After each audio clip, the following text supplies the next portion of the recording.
व रहमतुल्लाहि व बरकातुहू। मुहतरम दोस्तों, मुझसे बहुत लोगों ने ये सवाल किया कि ज़कात किसको देने से अदा होगी और किसको देने से अदा नहीं होगी। तो आज आप लोगों को मुख्तसर ये बता दूं कि 6 लोगों को ज़कात देने से ज़कात अदा नहीं होगी। उनमें से पहला ये है कि हम जिनसे पैदा हुए, यानी बाप, माँ, दादा, दादी, नाना, नानी ऊपर तक इनको ज़कात देंगे तो ज़कात अदा नहीं होगी। नंबर 2, जो हमसे पैदा हुए, यानी बेटा, बेटी, पोता, पोती, नवासा, नवासी, नीचे तक इनको ज़कात देंगे, ज़कात अदा नहीं होगी। नंबर 3, हस्बैंड और वाइफ एक दूसरे को ज़कात दे, ज़कात अदा नहीं होगी।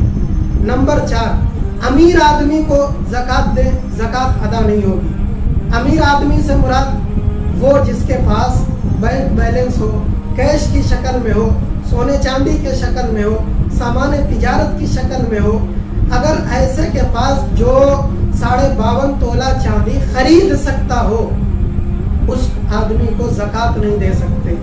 नंबर 5, गैर मुस्लिम को ज़कात अदा करेंगे तो ज़कात नहीं होगी, गैर मुस्लिम को ज़कात नहीं दे सकते। नंबर 6, सय्यद को ज़कात नहीं दे सकते। इसके अलावा ससुर को, सास को, साले को, साली को, देवर को, फूफी को, मामू को, खाला को, खालू को, चचा को, चची को, दीगर जितने भी और रिश्ते हैं उन सब को ज़कात देने से ज़कात अदा हो जाएगी।